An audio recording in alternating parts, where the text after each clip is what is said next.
Okay, recording on the computer. Okay, I'm recording. Holy crap on a crutch. Yeah, like we were in, pardon me, we went to Aldi today, which is our local little smaller grocery store, for those of you in North America. It's all the same staff. It's always the same staff. They're all there. Like no one's sick. No one's come down with anything. And same kind of thing. Like when you start asking around, like, so does anyone in your store gotten sick? Oh no. The Asda near us is huge. It's one of these big superstores. There's no, they have to have like hundreds of employees. It's really ridiculous. But I'm guessing they don't have the mandatory flu shots like the people who work in hospital and care situations do. Mm-hmm. And how, one of my questions that I have, we'll do the intro to the show. So, hi, welcome everyone to the UnFuckIt Discussion. It's sometime in May. I think it's Wednesday. I assume since we're here, it must be a Wednesday. We've been chit-chatting. I'll probably go right back to the beginning of this recording to go into this. So, like, one of the questions I have about the fact of obviously, you have a whole bunch of people who are sick. So people who are sick are going into the hospital. Whether they've got COVID-19 or they've got the flu or they've got pneumonia or they've got whatever it is, they're in the hospital. Okay. So obviously, your frontline people, your nurses, your doctors, your orderlies, etc., paramedics, etc., they are the ones who are going to be most susceptible because they're close to it continuously, day after day after day after day. But I also wonder how many of the hospitals, when all this kind of started, pushed the flu vax on all of the staff. Like, oh, we've got this thing coming up. We want to make sure all of you have your flu vaccines and all caught up and I don't know, like that hasn't been really touched on by anyone, but I do wonder that, like, was there a whole big push? And not only that, flu season is like that December into January is when all the flu shots do happen. That's always when you hear it all about that. So I don't know, guys, fucking crazy.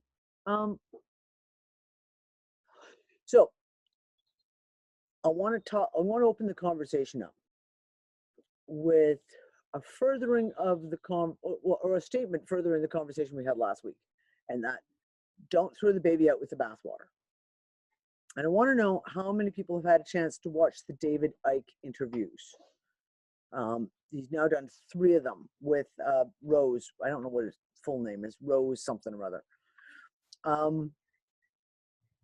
I've only had a chance to watch the last one because every time I got sent the links to the first 2, they'd be taken down. So I never got a chance to actually see them. So I've only watched the last one. And I do have them spiraled up. I now have the website for Rose's website that has all the videos on it. And I will post that link in here with the article. Look in the description below on YouTube. Yeah, London Real. They're all on londonreal.com. So I went there and took a look. Now, again, don't throw the baby out with the bathwater because I know a lot of people, a lot of the unfuckers don't like David Icke. And I get it. There's a lot of different stuff that he's gone into over the years. It's made a lot of us go, oh, David. Oh, David. But he had some really, from what I saw in the 3rd video, he had some very, very interesting shit to say. And I highly recommend that everyone listen to all 3 videos because it's probably one of the best compilations, from what I'm seeing so far, probably one of the best compilations of someone bringing all the information on every aspect of COVID-19, from the financial to the medical to the viral to the governmental to the who said what, where, when, why, and how, into one spot. Now it's a long listen because I mean I know the third video alone is 3 hours. If you take the information, take the points, leave out the supposition, leave out the conclusions, because I don't necessarily agree with David Icke's conclusions. In the third video, he really heavily gets into the whole thing of AI, and they're trying to plug us into AI, et cetera, et cetera, et cetera. That doesn't wash with me. That is never really, there could be pieces of it that is accurate, but I don't think that is the prime reason for everything that we're seeing play out right now. But a lot of the points he puts on the table, a lot of the facts, absolute facts that he puts on the table are important. And he kind of blows, also takes the time to kind of reassess some of the alt media bullshit that has been going out. So one of the ones, and you guys heard me ranting about this fucking months ago when it first started, so it was at like March, about 5G is causing coronavirus. And I kept saying, guys, you're idiots. 5G does not cause coronavirus. But he broke it down and he talks about what we got into a couple of weeks ago, about that 60 gigahertz. And he gets right into the same information that I was trying to bring forward by the woman in the States. Her name is Dana something or other, and I can't ever remember her last name. When she talked about the 60 gigahertz frequency directly affecting the oxygen molecules, thereby making it so they could not bond properly with the hemoglobin. That's one of the prime and most interesting pieces of this. And over the course of the last week, 'cause you know me, I've always said, like, all of this stuff that's been going on about 5G, i.e. blame, everything that you see is blamed on 5G. We've had this conversation. Groot, be quiet. Of course, I'm outside and there's a cat on the back fence, and now the dog's going to bark at it. Everything gets blamed on 5G for the last 2 years. It's been nonstop. Every single thing that comes up is blamed on 5G. And I've continuously said, guys, like, ho. That is not to say that 5G doesn't have its health risks, serious fucking health risks, just like 4G, just like 3G, right? They all are frequency. They all have risks. And we know this. We know this. Like, there has been enough research come out now to prove categorically that there are serious health risks when they start flooding schools, neighborhoods, houses, etc., with these frequencies. But the piece that he was, again, and he talked, David Icke in the third video, he talked about the fact of, he brought up the doctors who were labeling it, saying it was very similar to altitude sickness, saying this is not a pneumonia, this is very much very much like altitude sickness. And he goes in and he discusses altitude sickness and the fact of it is the inability to take in oxygen. So it's not that the lungs are incapable of taking in air, it's they're not capable of taking in the oxygen from the air that we're breathing. So there was a lot of really, really good points that he brought up that are well worth looking at. And he brought forward the research of a lot of different people. So it's a great starting ground if you really want to go down the rabbit hole of looking some of this. He brings up a couple of researchers who are heavily researching 5G, researchers who were talking about the viruses. He talked about the various doctors who were interviewed. So because he brings up all these names during the interview, it is a great jump off point for you if you're trying to dig out this information to go and find what he's saying, because he was very pointed about making sure, like, he gave names and instances of all the things he said. There's a lot of questions. Now, if he is right that what they're testing for is not a virus strand, which we've already hypothesized, It's already been hypothesized by a lot of people that these test kits, the PCR, I can't remember what they're called now, that they've been handing out aren't testing for a virus. They're testing for a piece of RNA, a piece of something that anyone could have within their body as a genetic aspect to what they've got in their body. He brings up the fact of, if you've ever had a flu shot, if they start doing coronavirus tests to test you for antibodies, that anyone who's had a flu shot will have coronavirus antibodies. Anyone. Besides the fact of anyone who's actually had coronavirus will have the antibodies. That's the way antibodies work. That's why the whole thing of, like, you get chickenpox once, you don't get it again because your body now has the antibodies in it, right? So there's a lot of pieces. I highly recommend going to read some of his stuff. And he goes back and he kind of analyzes some different pieces. Now, here's the thing about the 5G.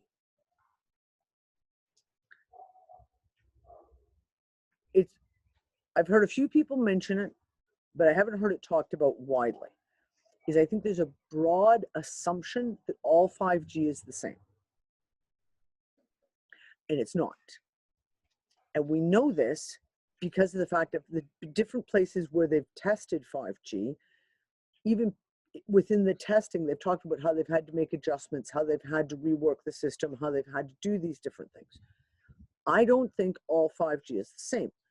That could be one of the reasons why we saw the huge fight last year between Canada and the US and China over the Huawei, however you say that company name, because of the Huawei 5G. That could be one of the pieces. Now, I know that Malta was just about to sign an exclusive contract with Huawei to have them come in and put all their 5G into Malta and use Malta as a testing ground. Danny, the name is Huawei. Huawei? Okay, Huawei. Thank you. Thank you, Earl. So Huawei. I don't say it right. I said that. I don't know what I'm talking about. That's what you get when you only read a word. You don't actually listen to it. You just pronounce it from the way it reads. There are different types of 5G. We know that some types that they've tested are obviously far more dangerous when, for example, in the interview, David Icke I'm sorry, guys, I can't remember names. I should have taken notes. Was talking about a woman in the States who's been heavily researching 5G, and she got called into a school in the States that had all their staff getting sick, all their students getting sick, to the point of the staff were teaching their classes outside because it was the only place they felt okay. When she went in to go to take a look, she went through some photographs. There were these strange antennae all over the school. And she correlates it later on. She'd gone to, I believe it was some kind of a convention, and she was looking at some 5G equipment, and there it was, the same equipment that she saw in the school, she saw in this 5G stuff. Yes, Deborah Tavares. Yes, thank you, Joanna. Whatever they were using in that school was obviously radically different than 5G that has already been running for 2 years in other places. Now, was it 5G with something else added? We don't know. But it's very obvious that it was something different. Now, there was a really excellent article brought out doing a comparison, because the problem is when we do comparison of numbers, you compare, for example, a place like New York City, which is a densely populated city, and if you try to compare it to, I don't know, some other city that's got a quarter of the population, more land mass, etc., it's very difficult to draw the analysis together. This example that was given was they looked at the island, and I'm pretty sure it was Sardinia in Italy versus Malta, which is an excellent comparison. Two isolated islands, both small populations, both of a size mass that would at least give a proper comparison. And they talked about the fact that Sardinia has been running the 5G. They have been running it for, I think they said 6 to 8 months. Sardinia, their COVID numbers and their death rate numbers and their percentages versus the population death rate compared to Malta, off the scale higher. Off the scale. Malta has no 5G. It was a comparison. And it's something that we have to look at some of these numbers and go, okay, well, that's really, really interesting. When we look at the 5G and talk about this whole changing of the oxygen molecule,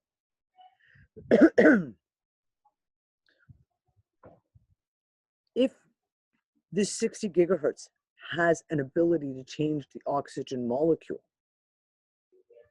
I know there's a lot of unfuckers in here who have breathing issues, whether it's an asthma, whether they have allergies, whether they have coping. I know there's a lot of you who do. That doesn't mean that you're dying every day. But if all of a sudden something comes along and say you get something that is like a really, really bad chest cold and it goes into bronchitis, all of a sudden your exacerbated respiratory condition becomes exponentially worse. So if we look at places, for example, where it seems that some of the first places that were hit with the COVID-19, Wuhan, China, Northern Italy, both have extremely bad air quality. They both have, on an average day, have a huge amount of number of respiratory problems, respiratory infections, in the older generations especially. So if we take an area that's either A, really, really polluted, or B, even just the fact of people who are already, let's say, maybe in a slightly more fragile state when it comes to respiration and breathing, and then they get a cold, a flu bug, anything, they're going to react that much worse. If you add on to that this fact that perhaps this 5G is causing the fact that they are literally incapable of taking in oxygen at the right levels. So like I said, if it's an average day, it's not going to cause you a massive amount of trouble. But if you're already sick, if you add this being sick on top of it, all of a sudden it goes from being okay to extremely bad. There's a lot of stuff that's coming out right now. I am really kind of sitting back and wondering how the hell the quintessential they, are gonna spin this. What are they gonna do? Because there's so many medical personnel coming out now. There are now so many doctors. There are so many people coming out saying, yeah, no. There's something going on here. Even if it's not them saying, this is bullshit. Oh, look, my internet connection is unstable. Groot, stop eating the spicy sky raisins. Oh, too late. The bees are gone. Hold on, guys. I'll be right back. Just give me a quick second. I'm going to try and bring my router a little closer to me. I will be right back.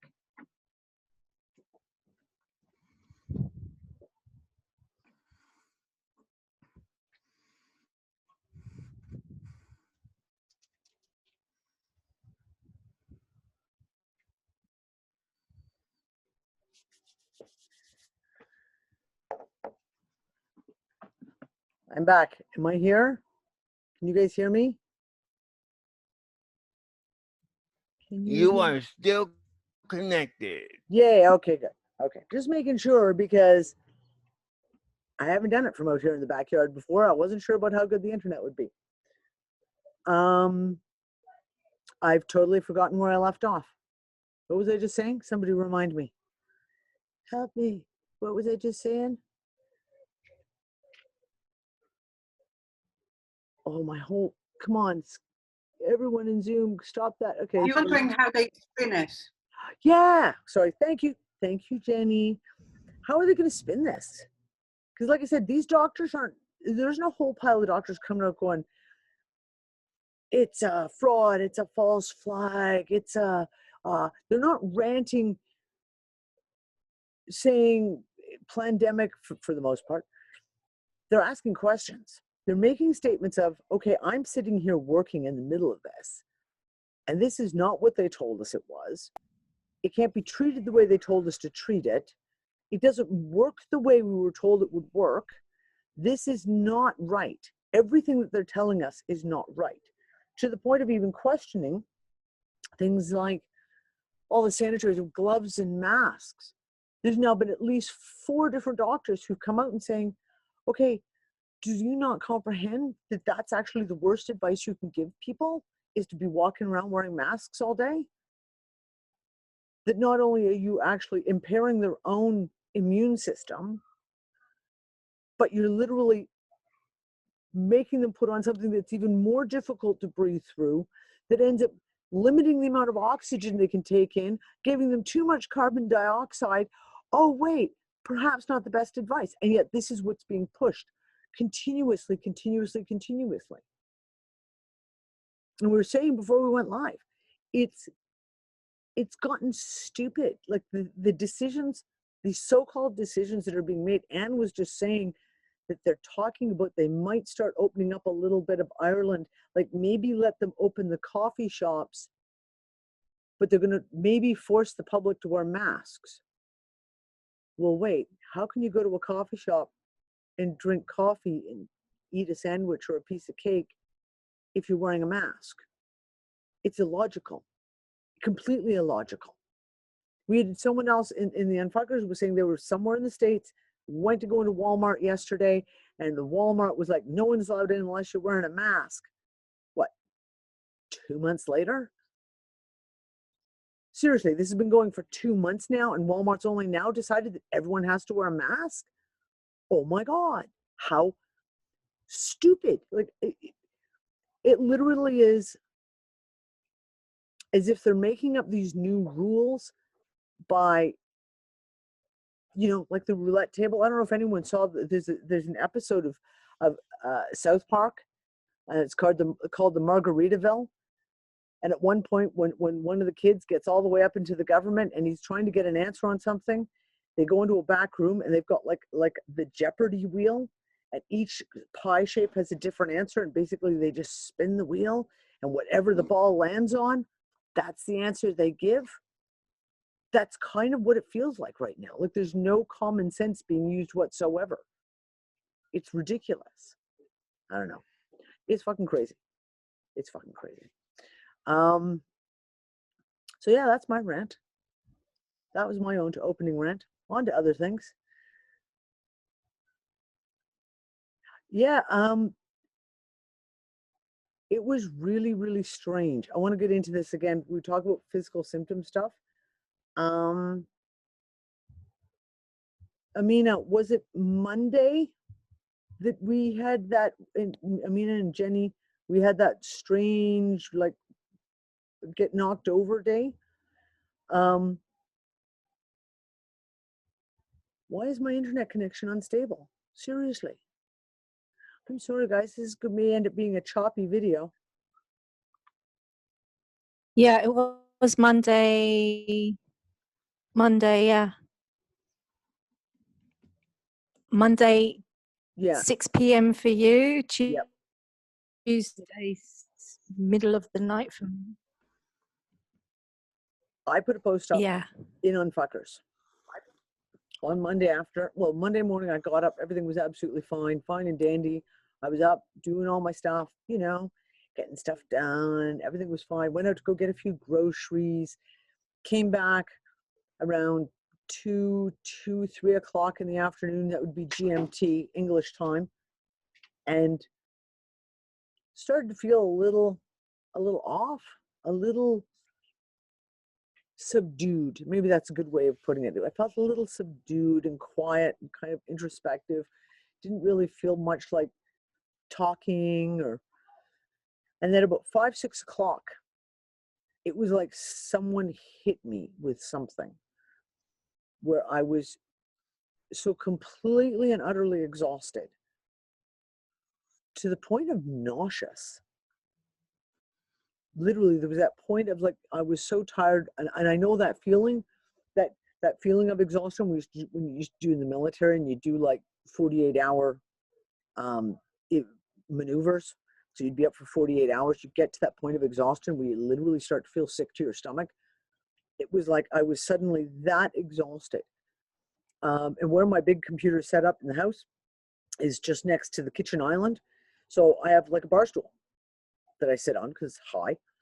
And I was watching part of the David Icke video and I was falling asleep sitting on the stool. Like I couldn't keep could not. We had got dinner made. After dinner, I went and sat in the living room with the kids. We're all just watching something. And I literally was falling asleep. And then I got up and I put the boys to bed and I came back and I tried to read my book and I was there was nothing I could do to keep myself awake. And it was as if I'd been completely shut down. I didn't want to talk. I could barely think at all. And I put this post out and it was the same thing. Amina, Jenny, Gail. There was a bunch of people who all literally said at that exact same time, and now we're spread over the world, remember, comparative to that time of 5 to 6 p.m. GMT, there was a lot of people who said, yes, oh my God, I was just going to come in and post about this. I literally was like, what the hell is wrong with me? And I've had a couple of moments every day since, so yesterday and today, where all of a sudden it's almost like overwhelming, woozy, pressure feeling, pressure in the chest, pressure in the head. And literally it's all I can do to stay upright. Now, if we talk about oxygen deprivation, that could be it, couldn't it? I mean, like, that's one of the pieces that they talk about, even in altitude sickness, is the exhaustion where people just suddenly just can't go on anymore. But I don't think that's it. I don't think that it's just a matter of cell tower frequencies, etc. Because if that was the case, they would be on continuously.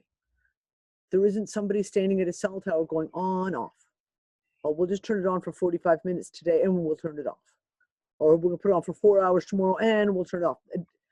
If it was man-made frequencies like 5G, like 4G, 3G, whatever, it would be a continuous thing. They would turn it on and it would stay on. So therefore, how you would feel from the effects of it should, logically speaking in my mind, should be a continuous thing.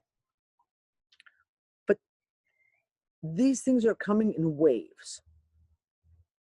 And I go back to what Ann and I've been talking about for months and months now about, is that it? These energy waves coming through, whether we look at the magnetic field of the planet being so weak at the moment, something that's of galactic nature, the cosmic rays, etc. I don't know. Yeah, I mean, okay, Amina, that was something. Okay, Amina just said it was something about, it was like ions in the air before a really heavy thunderstorm. One of the other unfuckers put a post out, and this was a few days ago, saying that he'd been outside, he came back in, it was like he could smell ozone. And it's that same thing.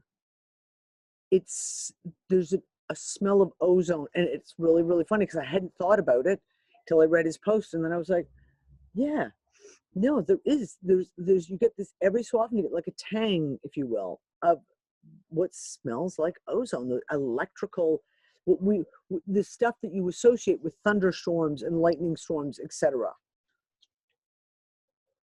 So yeah, I find that very, very interesting. What do you think you're doing, Monkey? Logan? Kale? No. Nice try. Back in the house, you. My youngest trying to sneak outside to go play. Hi. Go back inside. Okay. Thank you. Yeah, so again, plasma discharges, changes in our atmosphere?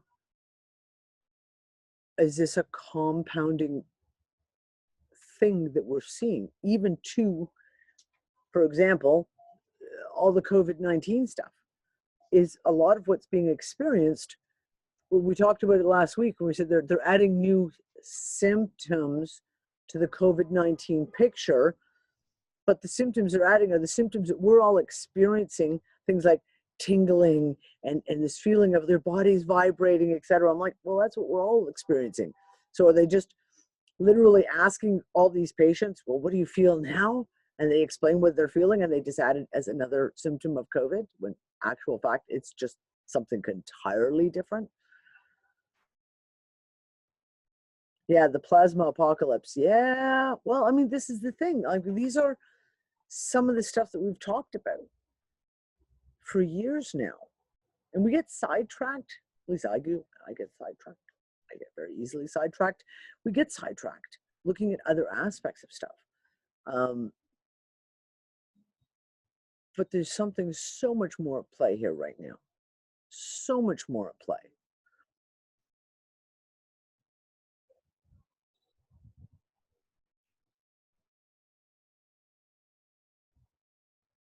Yeah, okay. I mean, it's sulfurish and heavy, ionosphere breaking up or even dropping to a lower atmosphere. And that's one of the questions we talked about, I think 2 weeks ago. Will we finally discover, you know, it's always much later after the event, will we discover that there was some kind of an event that, again, did something to our atmosphere, you know, stripped off another 10% of the atmosphere or something. And that's one of those things that is why everything smells different, feels different, etc., etc. I don't know. I don't know, guys. So anyone else want to jump in here? I'm doing all the talking, and I don't know if it's because my internet's that shoddy. So did you get to watch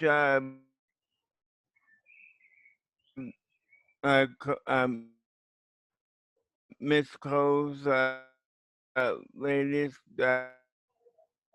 took with her patient on the Oh, quantum? Allison Coe. Yeah, Allison Coe. Because before that, last week, I had a vision where I was looking at the sky and it was blue. Then all of a sudden it flashed to purple. Now I'm listening to the video yesterday, and it's mentioned that the sky turns purple, and I'm like, wow, that's just like what I saw. And but what was also said is that because of what's going on right now leads to everything coming out. Like, there's gonna come a time, she said, well, they said, in next year, like, everything, the shit's gonna hit the fan.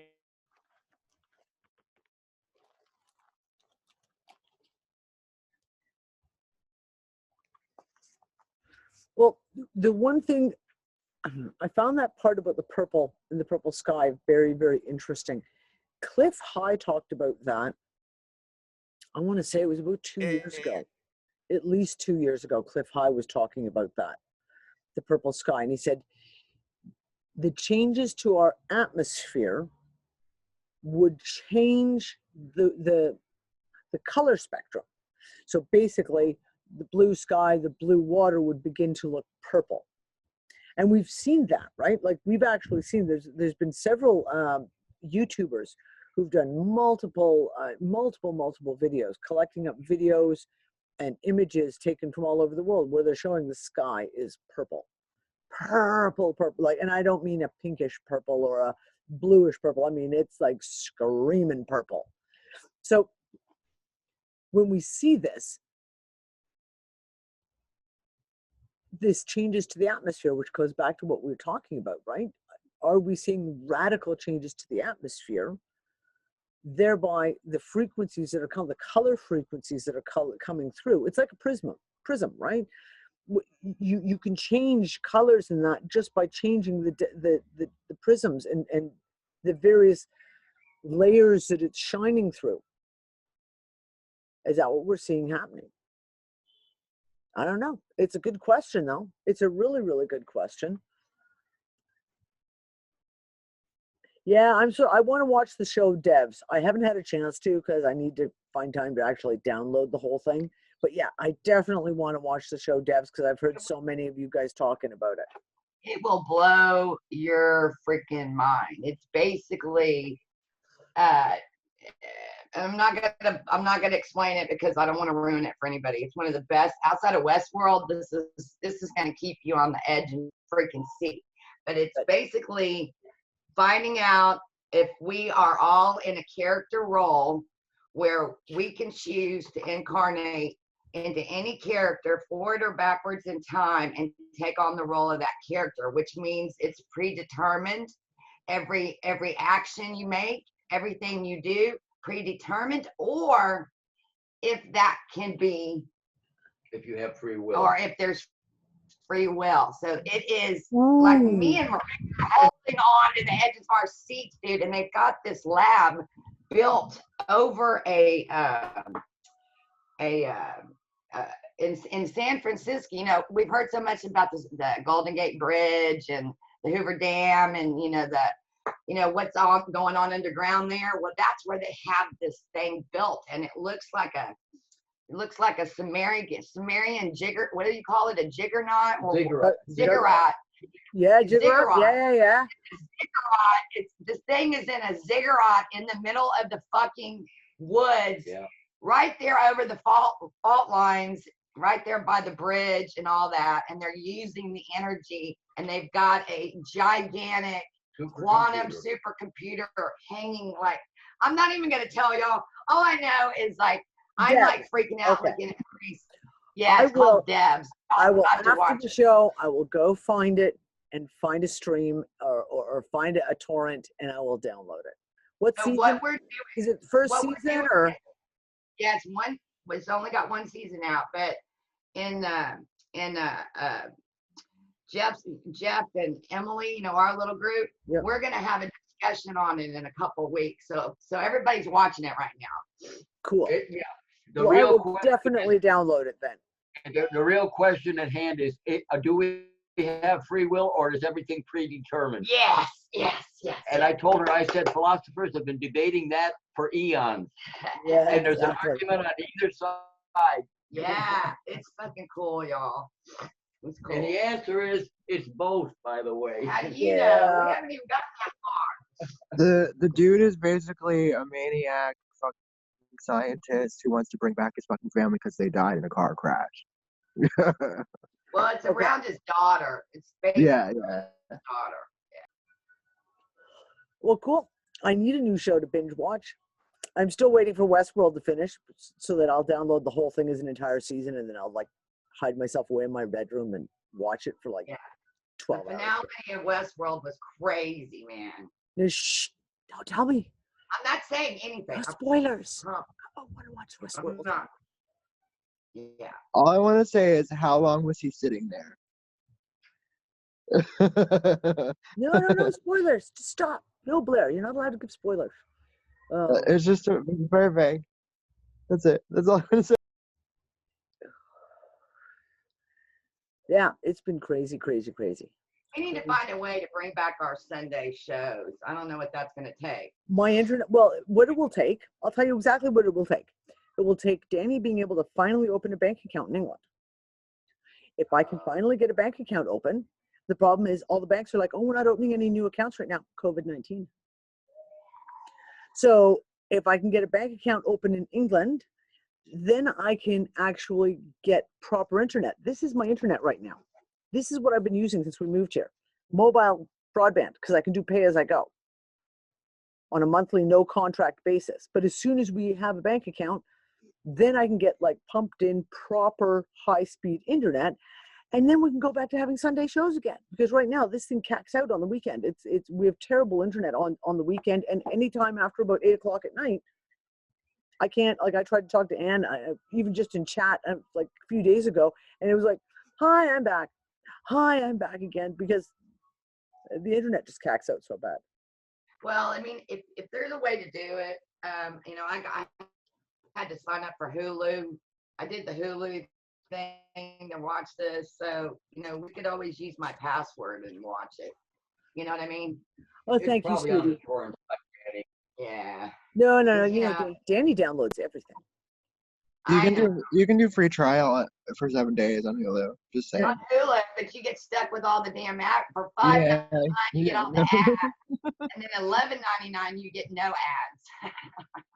It's That's stupid. why I download everything, because then I can also watch it, you know, with no internet. If I'm on the laptop, I can watch it with no internet, no power even. It's a blackout, right? Put on something on the laptop. Dawn, I'm kind of putting you on the spot here, and you don't have to give any names or details, but do you want to maybe talk about the shit you and I were talking about this morning? Yeah. You told Ann, right? I gave Ann just a little bit of the basic stuff, but I haven't talked to Ann yet today, so I haven't given her the follow-up on this. Well, I'm waiting. Yeah, my you know, y'all know that I ship my wares across the world. Well, my friend who ships for me, I've known forever, and he basically pulled me aside and he said, look, because they're changing all the rules.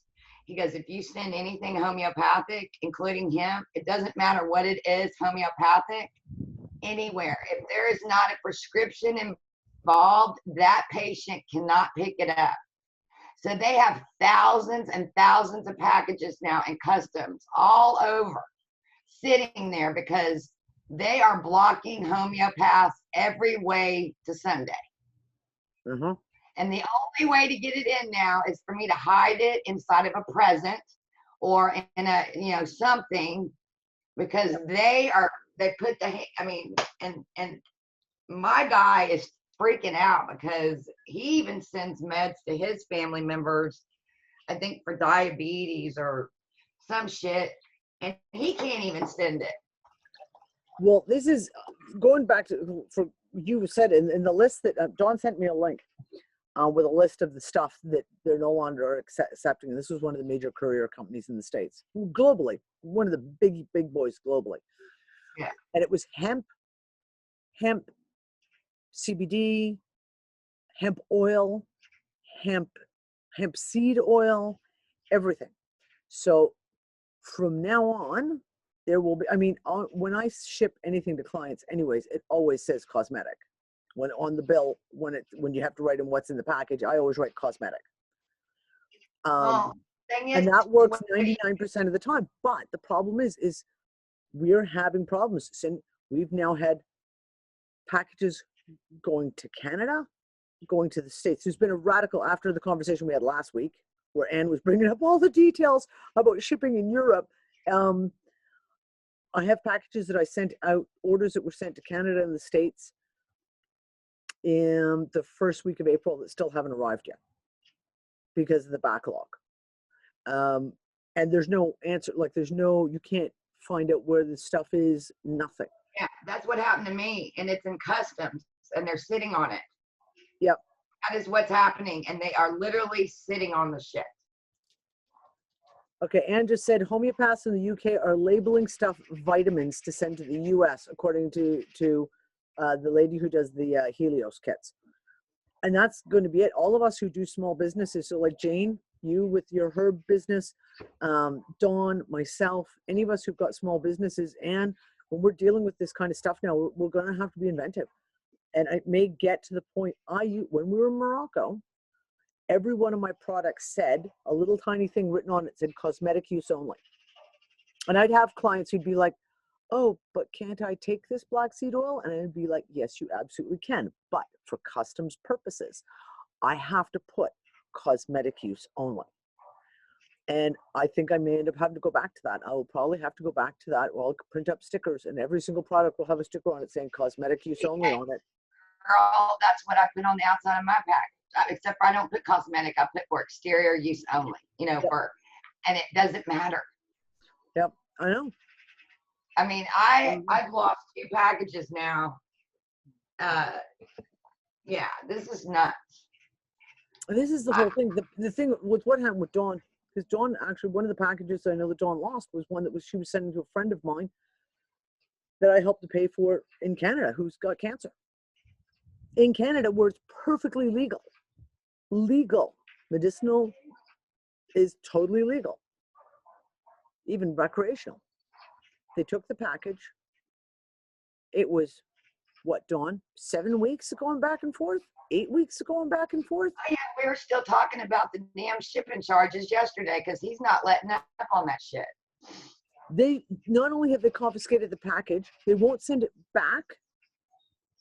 They won't even refund the shipping charges. And the shipping charges were astronomical. Sorry, Dawn, say again. It's like they won't tell you anything. That's why my guy's so upset. He's like, motherfucker, I've been in this business 20-something years. I need to know where my package is, or you guys need to give me a credit. I'm not playing this game with you. Yep. I mean, they will not give, the way they're doing it now is just, they don't have to give you an answer anymore. It's just like they don't care. Well, this is, when I had my rant, was it last week when I went on my little rant to start with, about this whole, the real nasty negative side of this. This kind of stuff that Dawn's talking about is one of those things that is very, very concerning to me. Because we all know that I tend to try and be very optimistic. I'm a very optimistic person. I try to never, ever go to that place of like, oh my God, it's martial law. They're coming to get us. Oh my God. I will always take the neutral stance, or at the very least, the positive stance, because that's what my gut is always in, that place of trying to find the positive in everything. But when I'm seeing stuff like this, when I'm seeing the radical changes of laws, not in one country, not in 2 countries, not in 3 countries, but they're sweeping England, America, Canada. Oh my God, some of the stuff going on in Canada right now is just jaw-dropping. Australia, oh my God, Australia. I don't know how the Australians are literally not up in arms. I honestly don't. The subtle changes that, of course, they get no media attention like this, where all of a sudden people have got businesses. And to take it to that place, we're talking about the fact of last week, we're talking about how this is so radically destroyed small businesses, small industry. And one of the things I was going to bring up is the fact of those of us who are working online, who have our business based online, have been given a little bit of a reprieve on this. It's not like the mom and pop shops where they've actually got a physical shop front and they're paying rent for, and it's closed and they're losing their life savings because their businesses. But now if you start talking about these kind of laws coming in that no one's talking about, there's no fucking announcements. So it's even to the point of you can't even make an educated choice because you don't know when you're sending a package out. When I send a package out, Dawn, Anne, Jane, those of us who are doing natural therapies, herbal supplements, who are doing natural skincare like me, when you don't even know that this new law exists, it's not even like you can make the choice in full transparency. Will I or won't I test the system? Because you don't even know that law has come into power. So you have no idea. I could send off, well, I just sent off a package today. And it's one of a good client of mine who is still waiting for her package from April, and she's run out of product. And she's like, okay, send it overnight courier. And the package I just sent to her today is costing her £60 sterling for an overnight courier to send it to Canada. And it's fingers crossed that it gets to her. It's fingers crossed. But this is another one of those things. Like, this is so, and it's being done so quietly. I would not have heard of anything. I would not have known anything about this if Dawn hadn't messaged me this morning going, oh my God, you're not gonna fucking believe what just happened. And I'm like one of the only suppliers in the U.S. that's ever been able to get meds out of here. Yep. That's why everybody uses me, because I have my friend from high school who I trust, right? Yep. I have great friends I grew up with, and you know, he's gonna lay it out for me. But like, that's the reason I took the risk.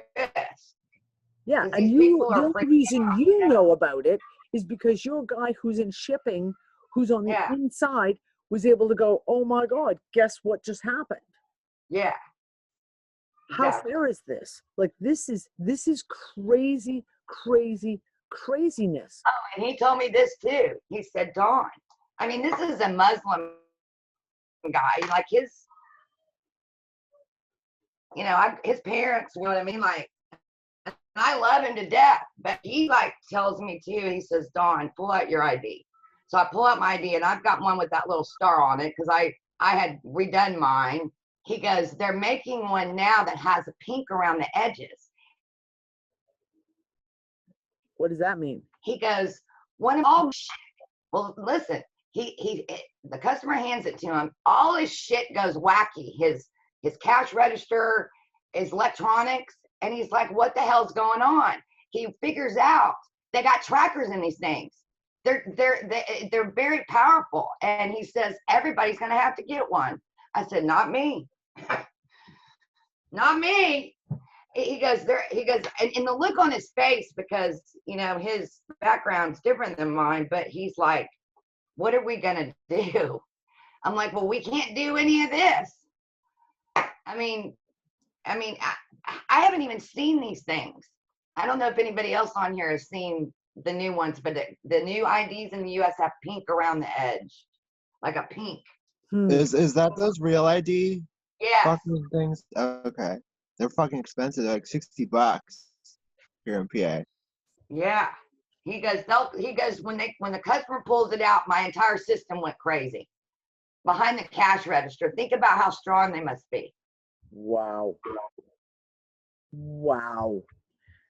And this is the stuff that concerns me. This is because this is not supposition.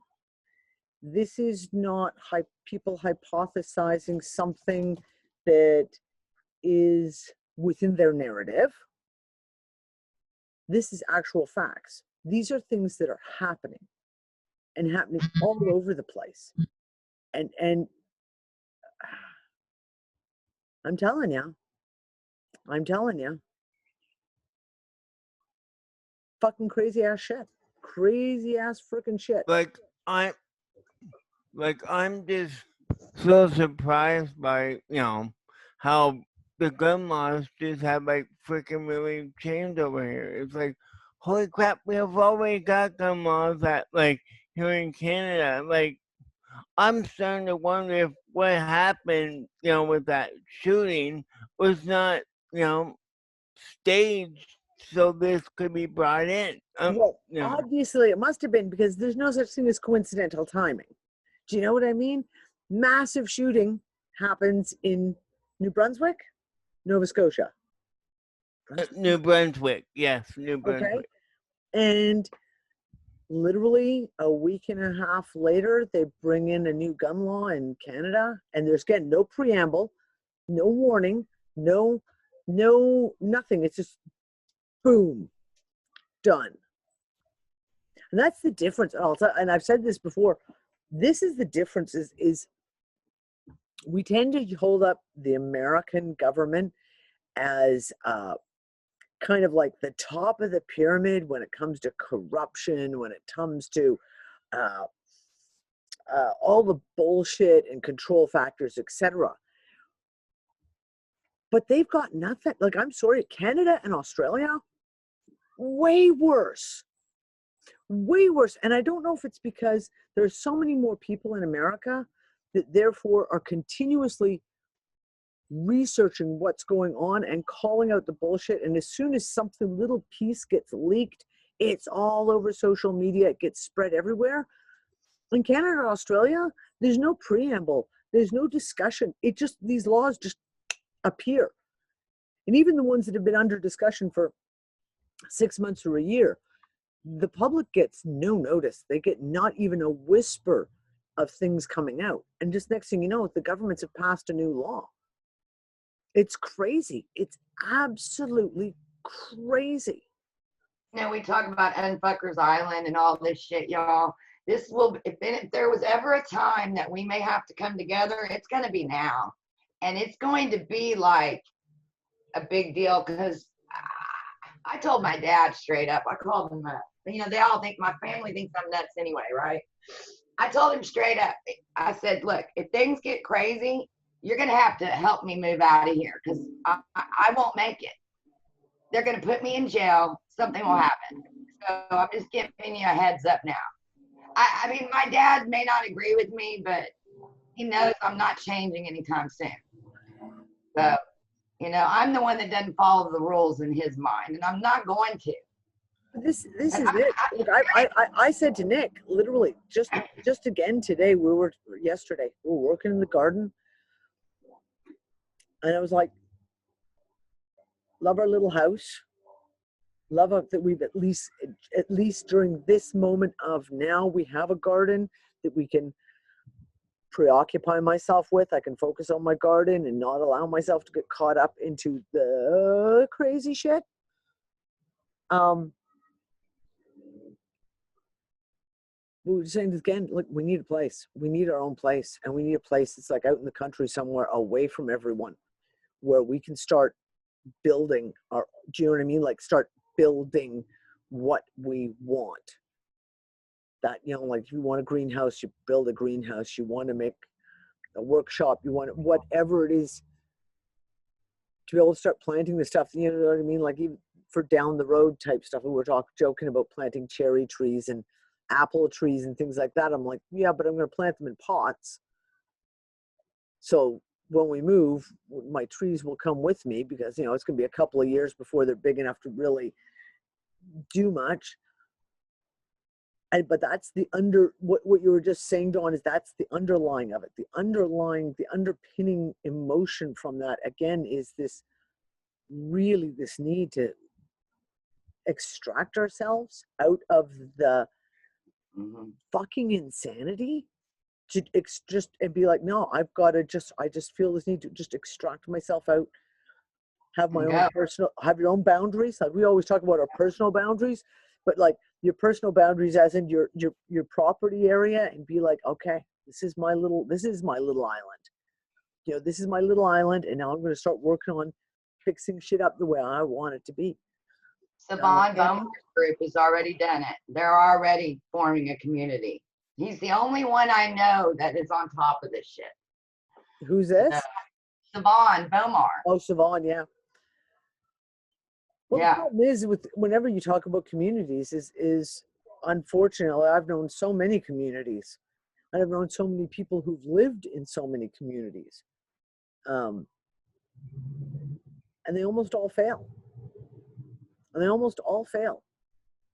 Because of differences of opinion and what almost always turns into hierarchy. And I hate it. I absolutely hate it. And that's one of those things that always, yeah, anyway, I won't even get into that. Danny? Yes, darling. This is really bizarre. What woke me up this morning at almost, or no matter, was a dream where someone was telling me we have to all leave. And what do you mean leave? The planet. We've been told that we're to leave. All of us are to leave. And I was confused, but what about, how do we go? What do you mean? Leave, okay. And it was just, we have been told that we all need to leave, and all these dark energies, whatever the fuck they are, we have to leave. They don't want us here anymore. And they don't want us. They don't want us here. I know they don't want us here. But again, yeah, we could go back to Lily. You know, I'm not a fan of Lily, but in the very beginning, you know, we talked about how they're used to giving up 10%. You know, the whole thing on this planet was a 90-10 deal. They always had a group that had to go. It'll be interesting to see if how that plays out, because in my own spirit, I know I can only go so far with this, and I cannot go past a certain line, not for anyone. Yep. And that is my line in the sand now. So believe me, I'm in the tub at night, I'm in my bed at night, and I'm talking to my higher spirit. I mean, I'm like, okay, I hope you're not wanting to have this experience, okay? Because I don't understand.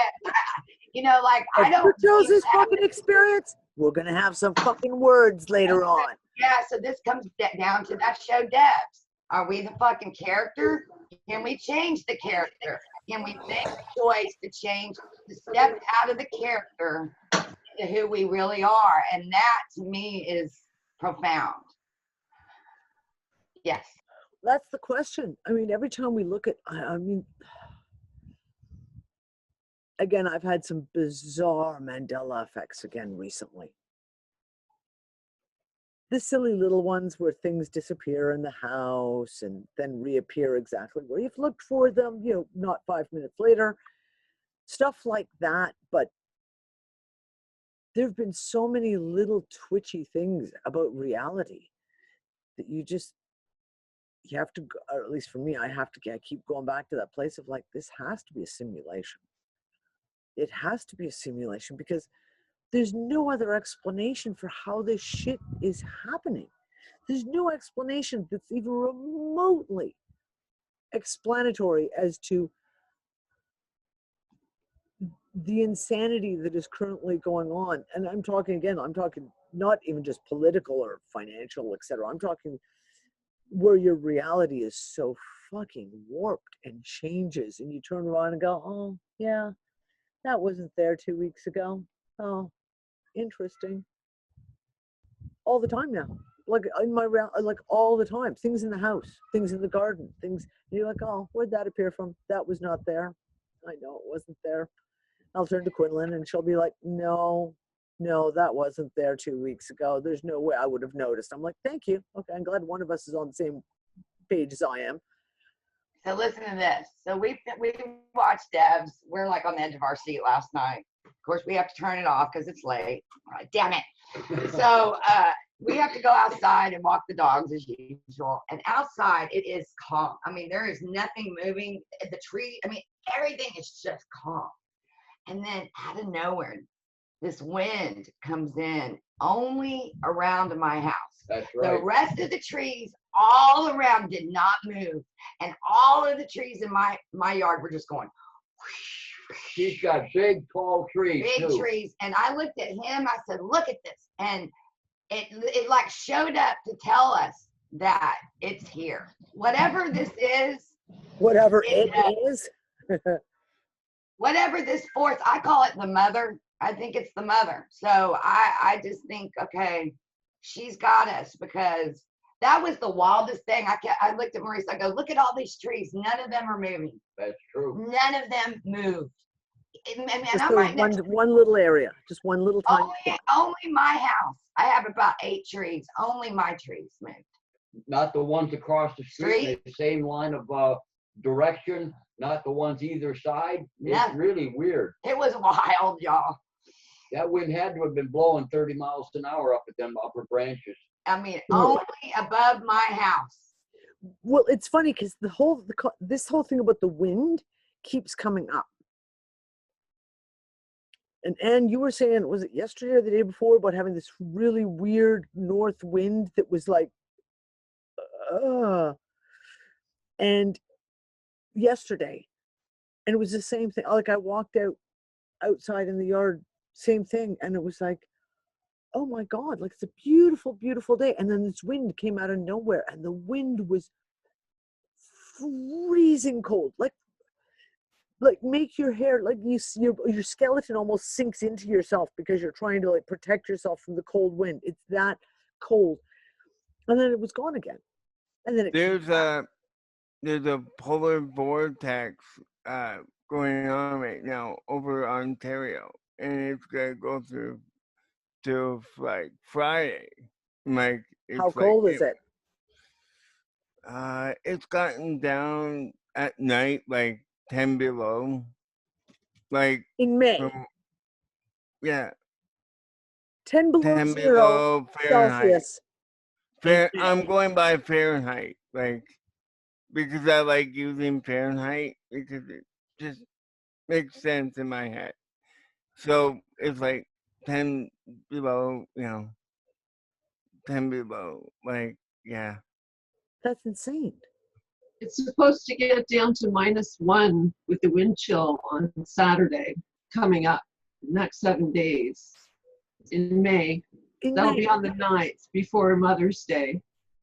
That's I mean, we're supposed to be planting in another 2 weeks on the May 2-4 weekend, and we're getting, like Earl's right, 5 to 10 centimeters of snow. In Massachusetts, we're supposed to be expecting snow this weekend from the same polar vortex. this is And crazy. and there's a video of 4 tornadoes with like their distance out like together in like a line. Like Where? you can't make this. Mexico, the 4 tornadoes. It was really crazy, Earl. I saw that too on the Weather Network, and it was like the commentator said, "Oh, where have we seen this before? Oh, wait, this isn't a movie. This is in Mexico," and it shows the 4 tornadoes. It was crazy. Holy shit! But Mexico doesn't strike me as a real tornado place. It's not like Kansas, is what I'm saying. Like you like tornadoes in Kansas and places like that. Like, oh, okay, another tornado. You know what? I'll see if I can find a video from the Weather Network while you guys are talking, and I'll pop it in the chat because it was so bizarre. Crazy. I don't know. But it goes right back, like, whether we look at it as geomagnetically or cosmic rays, etc., and shifting poles, this reality is breaking down. Like the reality itself is breaking down. Oh, is that Amina? Is you putting your hand up, or are you just waving at the camera? Stop. You're just saying stop. It's here in Australia. Hello, Monty. Here in Australia today, it was 20 degrees Celsius as we're going into winter. And 5 days earlier, it was 11 and rainy, and it seems to be very opposite in the world. As it gets colder there, we get warmer here, but we're going in the respective opposite seasons, if that makes sense. It should be, North America getting warmer and you guys getting colder, but they flipped it. Yeah. Insane. So side note, and Monty, I haven't had a chance to put out the video yet because my life went crazy for the last 24 hours. Monty being down there below interviewed me Monday morning. We had a lot of fun. And I will put the link out to that with this video in the archive article. I'll make sure the link to the interview with Monty and I. Really we had a good conversation. We had a really good conversation. And it's funny. We like to think that we're funny. I thought we were pretty funny. We made each other laugh, and that's all we need, really. Now, what interesting, this is pre the David Icke interview, and I'm thinking if we saw the interview, we would have a totally different conversation. Yep, exactly. I should have watched it first. Oh, well, what can you do? Nothing you can do about it. Did you find that video, Nancy? Yeah. On the video, it's part of the Force of Nature clip that the Weather Network always does. So it shows a little wee bit at the beginning, and it gives the name. And I think the third clip in will show the videos. But check it out; it's so bizarre. Okay. Like when you see these tornadoes, they're not big, wide ones. They're the little skinny ones. It just reminded me of, what was the movie, 2012? The opening of 2012? Oh, the day after Day after tomorrow. Oh, I tomorrow. can't. It's my husband and I were trying to figure that out at dinner time. I'm going, what movie is that from? Yes, the day after Day after tomorrow. tomorrow. Thank you. I keep threatening to show that on one of our movie nights, and we haven't gotten around to it yet. Because Oh, there's it's so a many good pieces movie. in I that watched movie. it. I've seen it probably about 4 times. Did you know that Art Bell and Whitley Strieber actually wrote the book? They're the No. authors of the book, and they made the movie from their book. No, I didn't know that. Yes, let me verify that before I shoot my mouth off, but I'm pretty sure. I'll just double check it right now. Do me a favor, Nancy. That link that you just posted in the chat to the clip, Yeah. can you also send it to me on Messenger? And I'll make sure Oh, to put it okay. in with the articles, because otherwise I'll forget, because I'm an Okay. airhead. You know what's interesting is the act of putting something in a book, Uh-huh. you know, on paper. That whole act itself, and then you think about way back when they burned all the ancient books. Yep. So something about the insert into this reality through the word, because we know the spells. Yep. I find that very interesting. And then you find out who wrote these things, and you're like, oh. Well, listen, Oh, I so I talk can about all the. confirm it. Sorry, yeah. Sorry, I can confirm it. So it says, The Day After Tomorrow is a 2004 American science fiction disaster film, co-written and directed and produced by Roland Emmerich and starring Dennis Quaid, blah, blah, blah. It is based on the book, The Coming Global Superstorm by Art Bell and Whitley Strieber. Cool, eh? Interesting. I never knew that. Now I want to find that book. Yeah, you know what? I think I did read it. It's nonfiction. Yeah. I don't think it's fiction. I think they fictionalized it for the movie. I'm just trying to remember correctly. It was so long ago when I read the book. Well, I mean, yeah, I mean, they could have, that makes a lot of sense that they would do that. I mean, they do that with a lot of stuff, right? So I have to totally jumping stuff. Well, no. We're going to stay on this for 1 second, because I was just going to say, one of my favorite authors, as you guys all know, is Robert Heinlein. And one of his theories that he puts out in several of his series of books is the world as a fiction. And his theory is that the truly great writers actually create those stories that they write about. And he has a whole series of books, and one of my favorite books of his is called The Number of the Beast. And in it, a group of people end up traveling through the multiverse, and they go to the land of Oz, they go to Wonderland, they go to Barsoom, they go to like all the truly great science fiction and fantasy places. And towards the end of the book, the comment made by one of the characters, who is also an author, is, when I finally found out about this theory and realized how true it is, all I can say is, thank God I've never ever created a supervillain. His stuff that he writes is all very kind of light and kind of fun, and there's lots of drama, etc. in it, but there's never anyone who's like a super powered villain who's just, and he says, thank God he never wrote that. And he was like, shoo, he says, because he doesn't know how he could have dealt with it emotionally, if to know that he had created a truly horrific, evil character. Robert Heinlein, author of Stranger in a Strange Land, if you want to talk about classic books. So fiction and writing. Danny, And sorry, can you spell his name, please? Heinlein. I'll type it in for you, love. Robert. Nancy already wrote it in the chat. Oh, there we go. Yeah, Nancy wrote it too. Okay, thank you, Nancy. So I go off on benders when it comes to research, and because I'm kind of completely staying away from everything to do with this shit right now. I've been doing a lot of historical stuff. So as you guys know, like the whole King Arthur stuff and going down that rabbit hole. Troy, the fall of Troy, all of these kind of stuff that we talked about on our one woo-woo show that we did. We should do another one of those. Amina and Ann, we should do another one of those woo-woo of our discussions again. Recently, I've been down the Templar Knights rabbit hole, having a lot of fun too.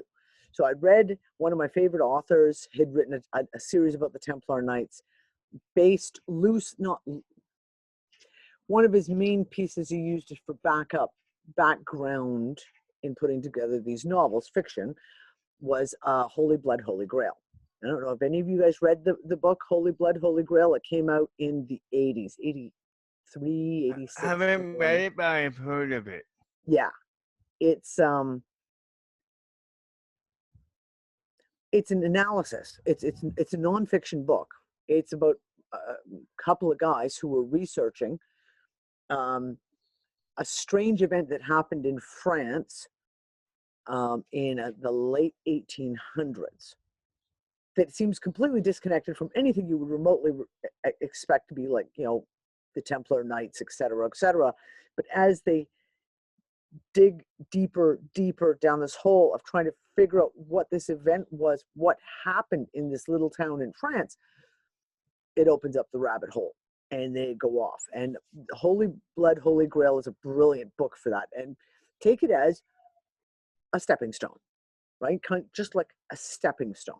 Because you get into the whole thing, you're talking about secret societies, you're talking about the Priory of Zion, of course, the Templars, who the Templars were, where did the Templars go after 1307 when they were wiped out, which they weren't wiped out.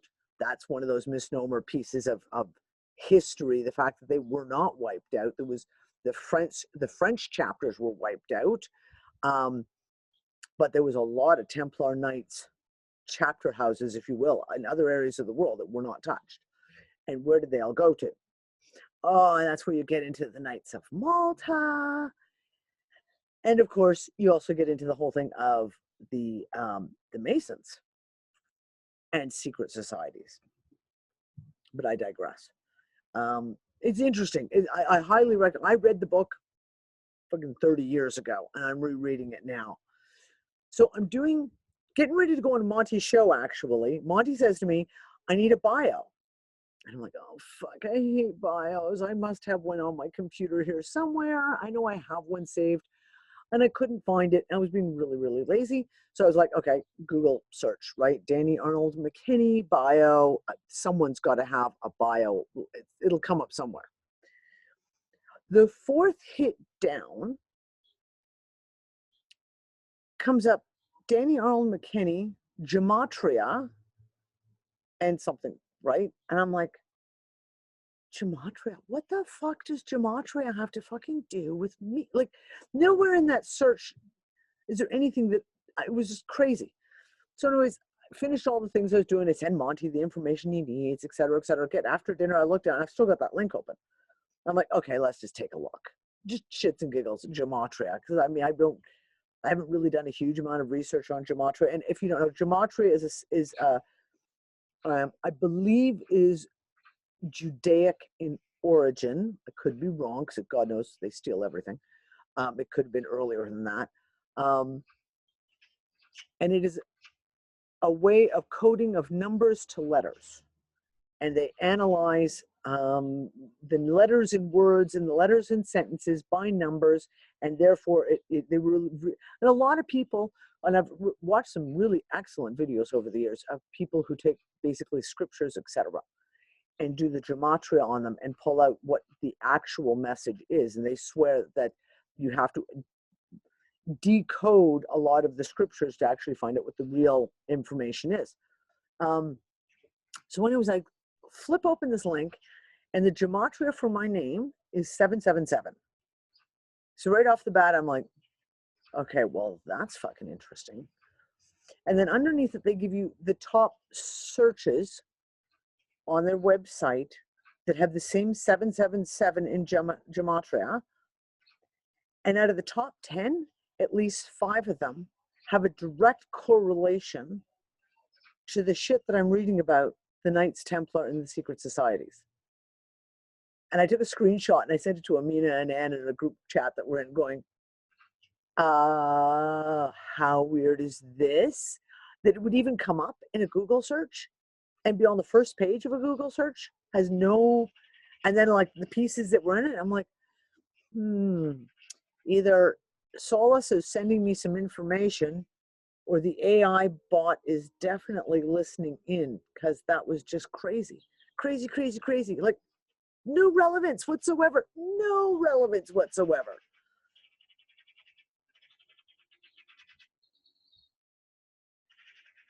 I don't know hardly anything about gematria. I really don't. It's just something that I've caught a few videos here and there and done a little bit of research over the years, because it comes down to cross references stuff and you kind of go into it. Did Kev Baker do a show on the Knights Templar yesterday? Really? Okay, so is this one of the next pieces then, Anne and Amina? Is this one of those next pieces we're supposed to go look into or something? I don't know, because this is crazy where this goes in these little cycles and all of a sudden one subject pops up and then a whole bunch of people all start talking about this subject. Crazy, crazy. Okay, well, I will have to contact Kev and maybe go find the video and see if I can listen in and see what they have to say about it. If you just do a Google search, Jewish gematria, there's a lot of sites. There's a lot of sites that you can just type in. You can type in any sentence you want, and it'll tell you the gematria of the sentence, or your name, or whatever.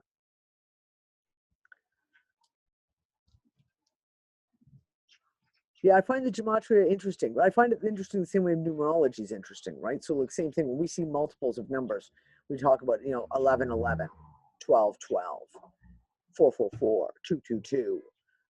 Literally, I was putzing around in my kitchen and looked at my clock, and all of a sudden went, shit, it's 2:22. I guess I better get my acting gear because we're supposed to be doing a show in like 40 minutes. So that's what caught my notice, is 777 for my name, which I have no idea what that means. And I haven't looked it up, so I'll have to go look it up. This is interesting that you say 777, because that's always been my number. And every freaking thing I use, I put 777 on the end of it. Really?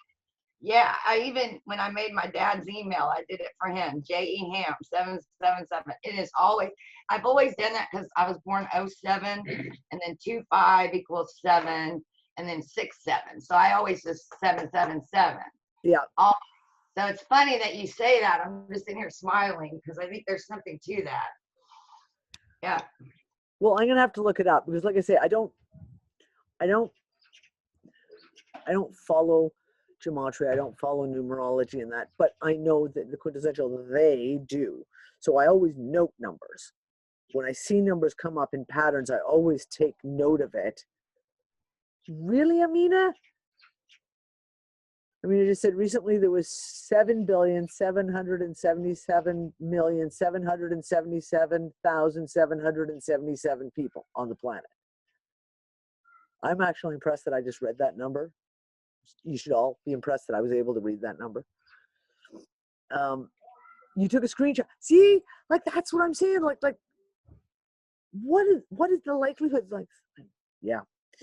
Reality is fucking strange. That's all I have to say about it. Reality is fucking strange. Sim coding and game theory. Sony, I'm not going to say you're wrong. This is what I keep saying. It's like, I keep joking. I keep getting error 403 come up for a lot of stuff on the computer. And I'm like, what if error 403 or these error codes are actually like something else? You know what I mean? Like, it's not the website that's giving us the error, it's reality giving us that error. No, error 403. So I'd like to have the universal code book if someone's got it, so we can find out what the error messages are in this reality.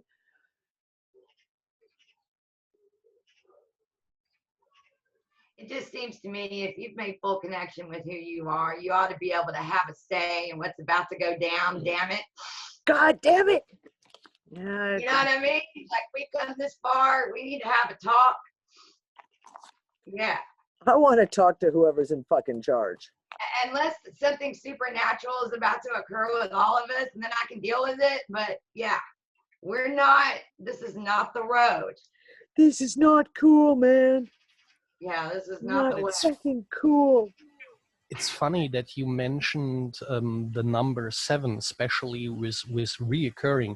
So on some certain gardening boards where certain posts have numbers and are called digits, sometimes people roll, right? Like trying to write something interesting, and if you get blessed with the occurrence of digits that repeat themselves at the end, and sometimes these posts that have like 777 or 777 or quads or more or multiple repeats, there are very, very powerful and profound posts that are sometimes made.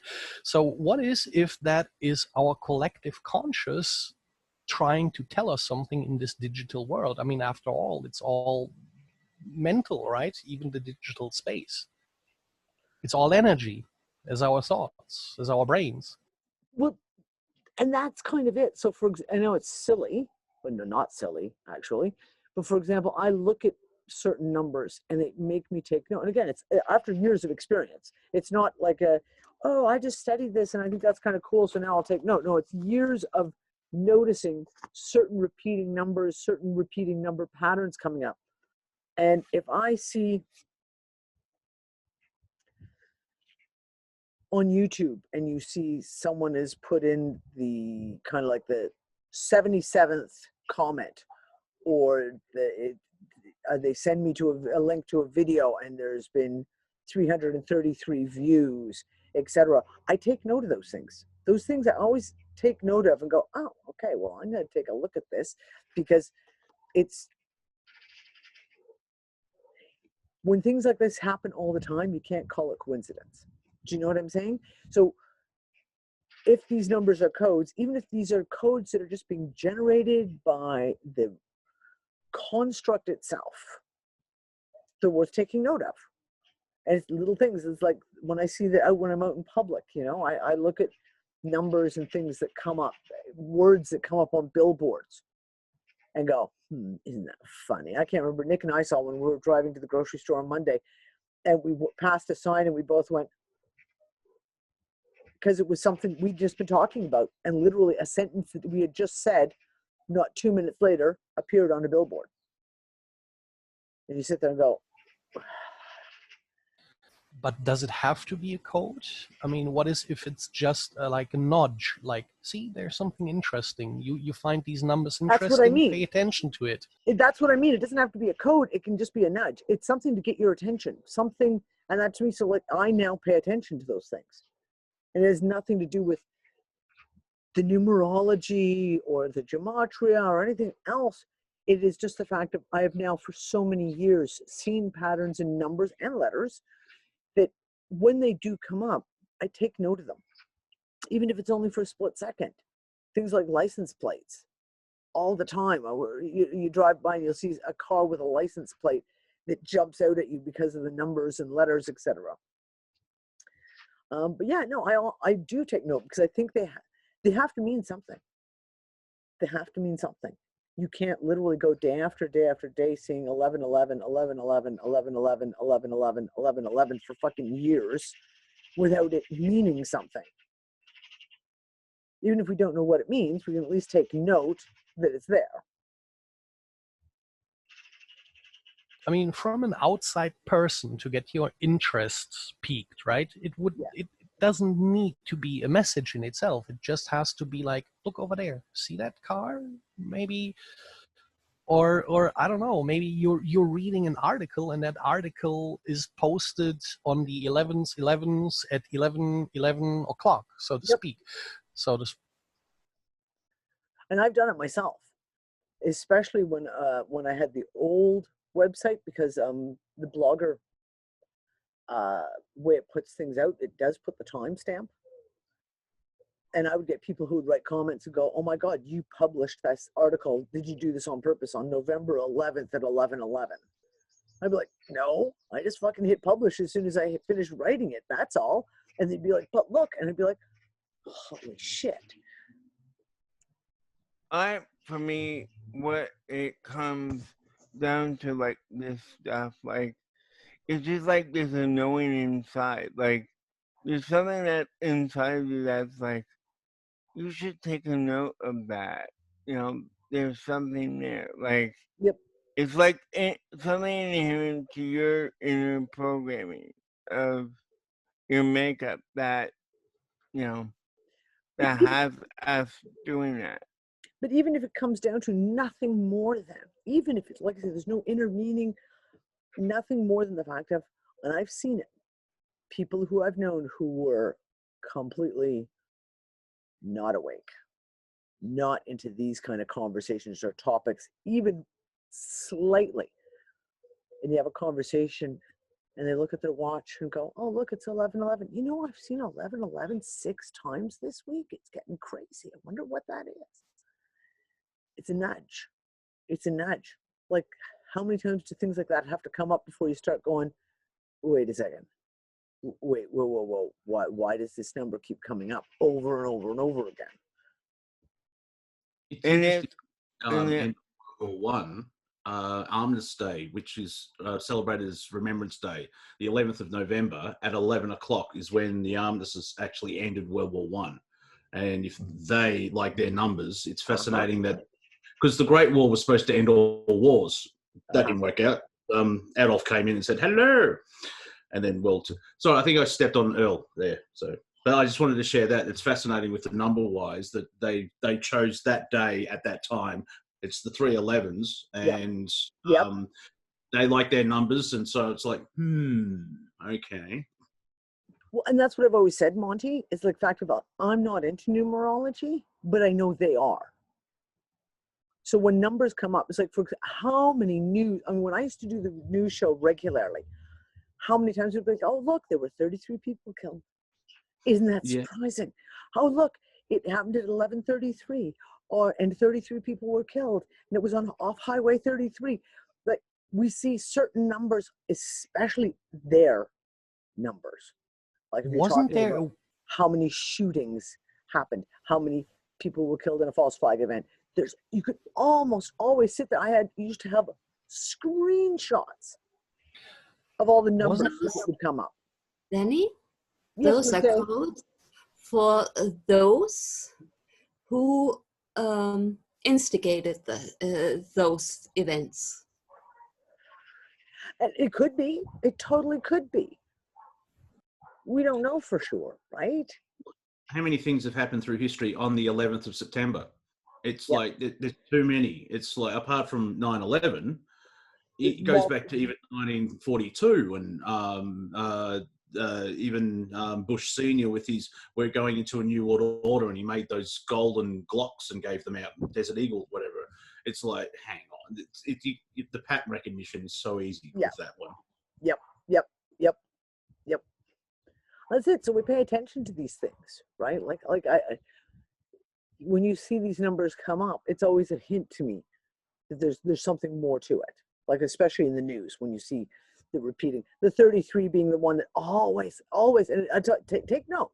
Watch the news stories for the next week. How many times you'll see the numbers 33 be worked into a news story. When I see that, I'll automatically go, okay, so what's going on here? Is there another piece? I mean, certainly there's a certain amount of coincidence in certain amount, but it can't be all the time. Can I bring up something, Danny? Sure. Did you see all other countries doing this whole banding together to like for the virus, for a vaccine, and they're like doing all this pledging? But there's one country that was putting the money in, which was the United States. I found that to be like, there's something there about that. Like, Canada put money, $800 some odd million, and other countries put in, even Russia put in, I think. But the United States didn't put anything into it. They were not part of it. It's because they've already got the vaccine worked out. Just saying. Could be. We don't know. We'll find out. Y'all saw like United, is it United or American? For what? for the masks. American. Okay, American is requiring everybody to wear masks on the plane. Yeah. And of course, they're spraying up the plane with all the newest chemicals for everybody to breathe. And then, but Southwest is not requiring a mask. They're going to spray up the plane with chemicals too, but they're not going to require a mask. Delightful. So, yeah. And this is it. Like this is one of the things that David Icke, going back to this interview, David Icke brought up, is the fact of you wear a mask, it limits your oxygen intake. So if you are already one of those people who, let's say you've got asthma. I remember my mom has got quite severe asthma, and she had to go visit her mom in hospital, and there'd been a patient on the ward or something was something, for some reason she had to wear one of those paper masks. And my mom went in, and within 15 minutes, she was in a full-blown asthma attack. And the nurses said to her, look, you just shouldn't come back. You're going to have to wear a mask for the next week if you come back in, and anyone with asthma shouldn't be wearing these masks. Well, if you're talking about this kind of stuff, if you're talking about wearing masks, if you're talking about spraying extreme chemicals in the air, if you're talking, it doesn't even have to be sprayed on you. And having lived with someone who is seriously asthmatic, my mom, there were certain cleaners that would be sprayed on furniture, and just the fumes from that cleaner was enough to set her off, and she'd literally stop breathing almost instantaneously. So if you are now all of a sudden inundating people with A, you have to wear a mask, B, we're going to spray all these toxic chemicals in the air on the furniture, like, i.e. the handrails, the seats that you're sitting on an airplane, and perhaps spraying you physically with these chemicals. How many more breathing problems are we going to have? Oh, a shit ton. And then what happens? Oh my God, that person needs to be rushed into hospital because they can't breathe.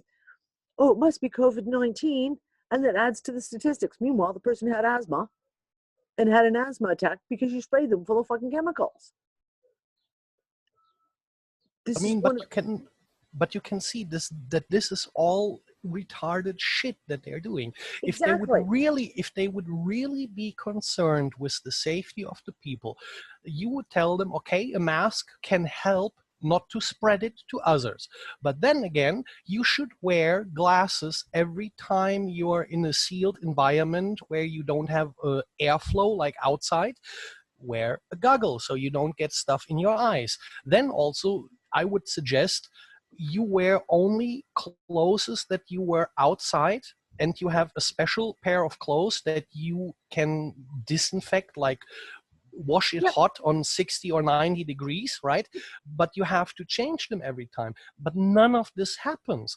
Or they could have said, well, guys, boost your immune system. Take a little bit more vitamin C than usual. Or if you didn't take vitamin C, take some. But all of this doesn't happen, and this smells to high heaven. This stinks so much. That goes right along with blocking out homeopathic medicine. All of a sudden, they're trying to exactly. make Yep. Or the ban to go in the sunlight to produce human-made vitamin D. Or you know what I found listen, Bossy, what's the big thing this week? All the memes, because I know you're like me, you love the memes. What's the new meme for this week? Hornets, killer hornets coming. Killer hornets are coming, and tiger mosquitoes. What does that tell you? Don't go outside.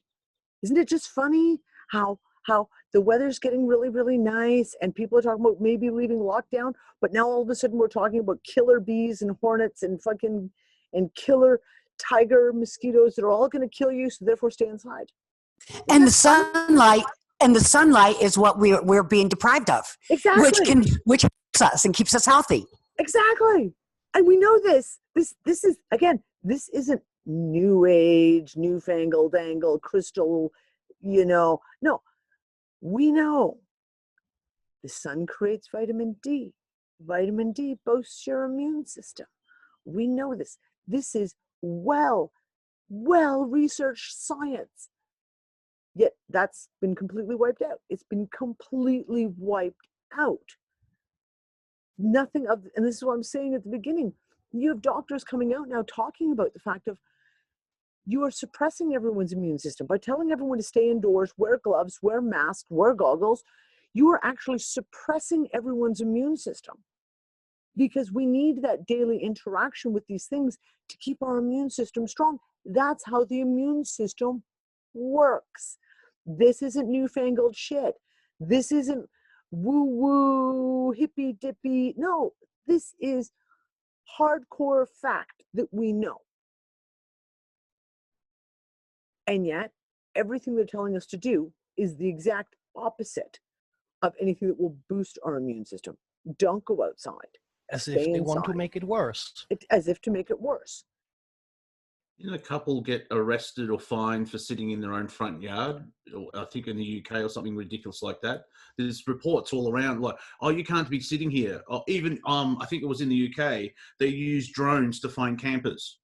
Yeah, yeah. And there was one couple that was camped like way out on the Scottish moors. I mean, like way the fuck out. Yeah. Like there wasn't another human being for 50 miles in any direction, and a drone found them, and they sent the cops in and arrested them. They were like, hello, social distancing. You can't get any more distant than we are. Yeah, but they got that's arrested. international grade social distancing. Like we hate people, so we left for 500. Yeah, We just fucking got up and left. Keep your viruses. We're going to sit out here in the moors and stay by ourselves. Go live in a fucking cave. when I talk to people about, when I talk to people, it's like you're allowed to leave your house. Like if you have a front yard and a backyard, go out there. But now there's killer hornets and comedy gold. Comedy gold. Oh, the memes have been fantastic. The killer hornets remind me of Alex Jones going, murder pills, murder pills, murder pills. It's like, holy crap, man. Well, yes, they made the frogs gay and the hornets psychopathic. Yeah. So we have to be careful out there, ladies and gentlemen. Yeah. That's right. Atrazine 101. This is, and that's what I mean by, it's like, I know that you look at some of the stuff and there is that tendency, and for myself, to go to that place of like, oh, maybe this is that whole agenda with 21. This is it. They're really coming in. Or is it literally just going back to what I said? The whole construct is falling apart. They that are running the construct have lost the fucking plot. Literally have lost the fucking plot. They don't even know what to do. And middlemen are just these mindless drones who get told by the bosses, we'll do this. And they're like, okay, this is what we will do now. Everyone put on a mask 2 months later. Everyone, don't go outside because the killer hornets are going to get you. And people are literally going, what? This I'm actually recognizing voices as being robotic. And the script seems to be robotic. That the talking heads are spewing. Everything just seems so fucking robotic to me. Computer generated bullshit. Even the images that are supposed to be pictures coming across, Facebook and other places are CGI. And it's like, you can really see, to me, I can really see that the world truly is a stage. Yep. I've been seeing that too with certain people, and mostly that with women. It's like they don't look like they're real. Like someone did a bad rendering job in the computer. And one of the stupidest things when Justin Trudeau says, he goes, well, these guns that we picked up are designed to kill. I'm like, every gun is designed to kill. Like, concept of a gun. Stupid. I know. In Indiana, they the governors here, recognize the gun shops as essential. Yeah, I'm fine with that. I have no issue with that whatsoever. Whatever works, right? Yeah. What is the two things? Oh yeah, predestined is the word. Predestined Or what? Will. Predestination or free will is the exact term. Oh, going back to that dev show. Yeah. I don't know. And in the meantime, may I? Yeah, of course, Merce. You heard about this remedy which helps quite a lot with this supposed virus? Which remedy? Which one? I mean, literally, there's so many of them. HCQ, hydroxy. Yep. But this is one of those things, right? Like, no, let me continue. Okay. We had here in Spain an industry, a fabric which produced this. It was only one. They made other stuff with this chlor, but suddenly this Monday it caught fire and exploded and caused the town nearby to have a confinement in a confinement. Isn't that funny? But you can't make this shit up. That's just a coincidence. You just it's just coincidental. Yeah. No, this is it. Like, I mean, one of the things that came up with several of the doctors have been talking about is that the number one treatment that they're finding is using anti-inflammatories, which is why there's been several articles that have come out, or not articles, but let's say personal statements been made by people who've gotten sick and then taken aspirin and then gotten better, like within 24 hours, because aspirin is an anti-inflammatory. Well, link that in with the hemp. That's what hemp does. High inflammatory. Anti-inflammatory. Yep. Hey guys. Hey, what Anna. Darcy said about the hydroxychloroquine place. A couple in Canada that manufactured that, they were a small pharmaceutical company and they manufactured that. They were both murdered in September of 2019. Really? Yeah, I'll have to go look at it. If I can find the link, I'll post it in UnFuckers. But yeah, it's crazy. Yeah, like the doctor yesterday that got killed. What was it, in Pittsburgh, or murder suicide? That was so close to find something amazing to help us against. Yeah, that too. Oh yeah, I saw that. Yep. It's like we walked into a really bad Monty Python sketch. Yeah. It's like, what the fuck is this? Can I hop in? Of course. Okay. A couple of things that I've noticed is they're all predicting this. Okay, we've flattened the curve. Everybody's going to come out eventually at some point. They want you all to wear your mask and continue to use your Lysol and all this other kind of crap, right? And the thing with this is that with wearing these masks, you're decreasing your ability to build up your own antibodies. You're breathing in your own crap into a moist environment that's just so everybody's gonna be sick from wearing all these masks because you're compromising your own immune system. And I'm like, you guys gotta be kidding me. Well, they keep saying there's going to be a second wave. I think they're trying to make sure that is what happens. Exactly. So they open us all back up and shut us down again. Yep. Just decrease everyone's immune system, but we're using all these tactics. And that's exactly what you are. And it won't be a second wave of COVID-19, but it doesn't have to be COVID-19. It has to be anything that has those symptoms. Well, if you looked at the symptoms, basically everything you can possibly, whatever cold or flu you get is going to be symptomatic to COVID-19, because they've made sure that the symptom spectrum is so fucking vast. Anything from like diarrhea to sore throat to a dry cough to a mucus cough to a can't breathe to a headache to a fever. Well, you just described 90% of every bacterial and virological infection known to man. Right there, boom. Can I just jump in and add on to something that Anna was talking about? It was Honey and Barry Sherman in Toronto that were murdered in 2017. And the reason why she brought that up is he was the CEO and founder of Apotex. and they sold right hydroxychloroquine. I think it was hydroxychloroquine. But you know what's really weird is they demolished the house. Why? So that's another weird piece to this whole another little weird piece to the puzzle. Wow.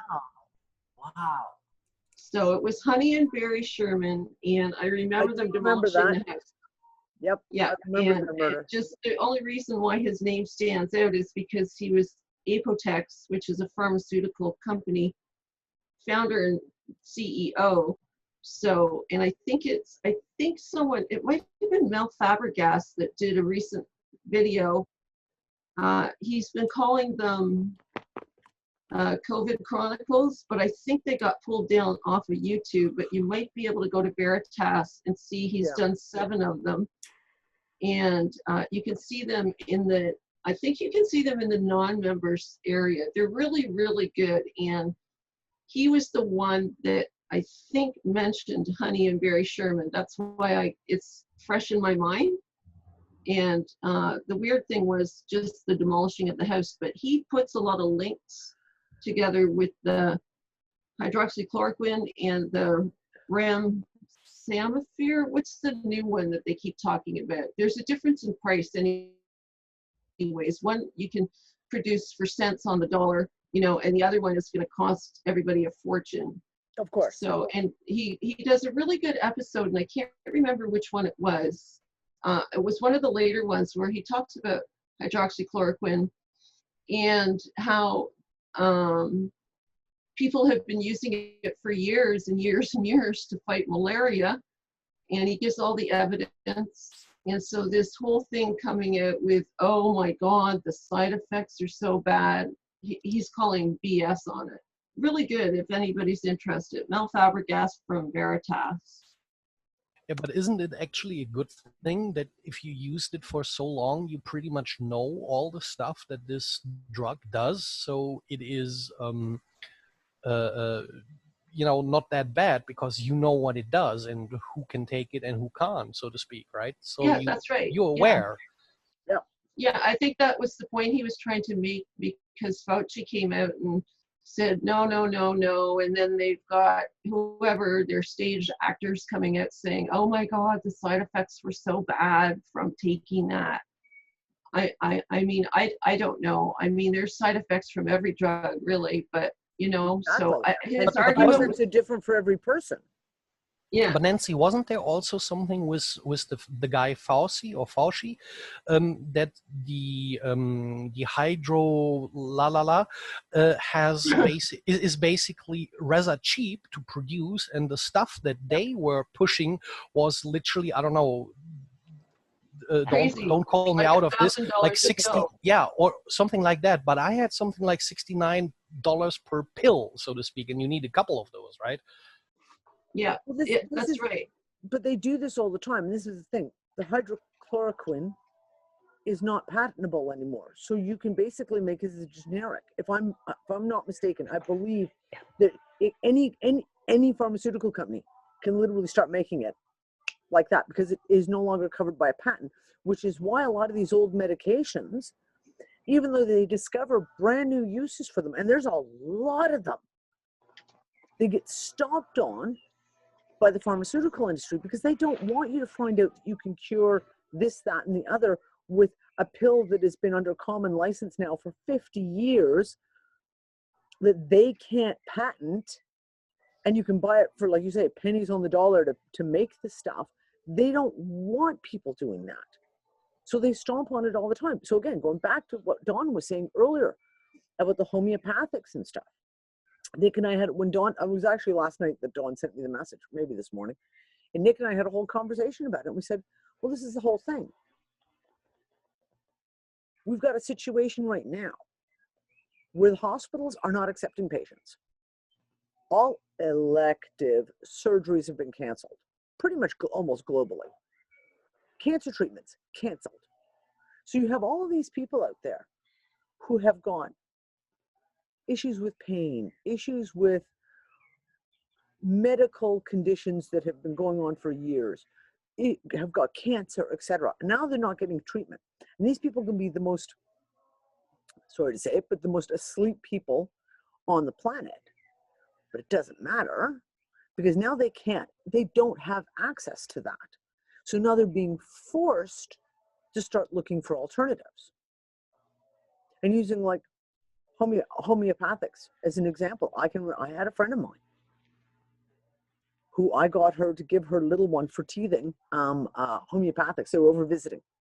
And I always used, Highlands did a teething liquid.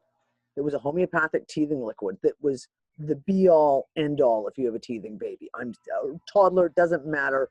The shit fucking worked instantly. And she had her little one over. This is a woman who's so mainstream, go to the doctor for every 3 months checkup. I mean, the whole bit. Her little one was just crying. I was like, look, try this. And she literally put it in and used it. It was like, because within 15 minutes, baby's no longer crying, baby's happily playing. The redness of the cheeks was gone. She was like, oh my God, what did you give her? I said, it's a homeopathic. She was, what? She any other time she would have been like, that's just woo-woo, hippy-dippy crap. No, none of that shit works. Because of that, literally about 6 months later, same baby gets a cough. Cannot get rid of the cough. Has been to the doctors, has been all over the place. I literally said to her, go look for a homeopathic. She was like, oh yeah. Turns out she had a homeopath office like just around the corner from her house. So in desperation, after she's been up all night with a crying baby, takes the baby down to the homeopathic's office. The homeopath sits there, goes through 2 or 3 remedies, boom, finds one, cough is gone instantly. This woman went from being the most mainstream to her turned around and going like homeopathy for everything. That's her first choice. You're going to have a whole shit ton of people now who are the same. They listen to shows. And they listen to us talking about like fucking arnica is like, I don't go anywhere without arnica in my pocket. Literally, I have arnica in my pocket at all times. And people go and they okay, I'll give it a try. And it works. Well, then all of a sudden you have someone who can't get a medication they need. They have a medical problem. They can't have access to mainstream medical. So they're going, okay, well, it doesn't, I'll go look for a homeopathic. And then they find out, well, guess what? Now we see the backlash. We already know when we did, and what was it? What show was it that we did when we talked about the stuff in India? That was like back in March, wasn't it? When we analyzed. Yeah. Way back. That was before we would have gone into lockdown here, I think, wasn't it? Before the 17th of March.